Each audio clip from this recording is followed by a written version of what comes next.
is a deflation of and a destruction of the principle of muwazanat, that you have to praise people if you need to criticize them. So we say to you, for example, stay away from the tafsir of Nouman Ali Khan. Stay far away from the deviant tafsir of Nouman Ali Khan. Stay away from it. And we don't have to say, but he's a good, virtuous brother. Rather we say, stay away from what harms you in your religion. He is a person who slips in deviance here and there and distracts people from the scholars and keeps people from understanding their aqidah.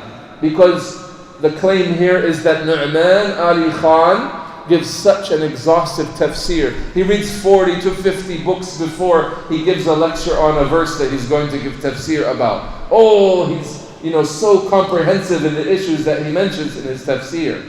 Try to find his tafsir of an attribute of Allah. Try to find his tafsir of an attribute of Allah, and try to find the Salafi aqidah in the attributes of Allah. Subhanallah. Tayyib.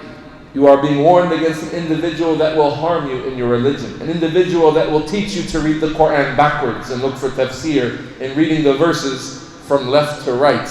Reading the Arabic verses backwards with his palindromes, where he seeks out the tafsir of verses when you read them backwards. He will teach you a manhaj in extracting tafsir from the book of Allah that will lead you to the hellfire. The scholars of old, they used to identify when a person reads the Qur'an backwards that is from the disobedience and the trickery of the magicians.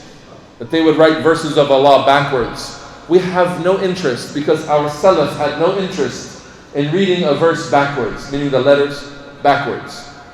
And anyone who tries to teach you a methodology in tafsir that includes counting the numbers of times something is mentioned and adding up these numbers in a mathematical tafsir, or the tafsir of reading a verse with the letters backwards and coming to some conclusion, these are people of batiniyya manhaj, people who seek to try to make tafsir of the book with meanings that are not evident in the clear Arabic phrases, yet through reading them backwards you may come to a conclusion. Or through adding up the numbers of the times the word day and night are mentioned and comparing day and night, you'll come to some conclusion in tafsir. This is deviance, and this is not the way of the scholars of tafsir. So we warn you against that individual, and we don't mention any good deeds, because the point here is to get you to reach safety in your religion and to stay away from that harm.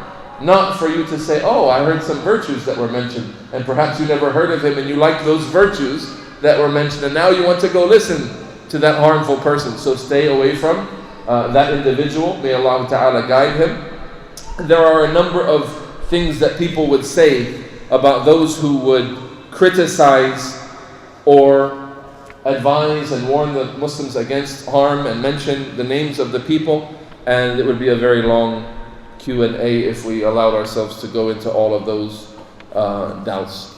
And Allah Ta'ala knows best. With that, we'll close for the evening, sending salat and salam on the Messenger of Allah and upon his family and followers.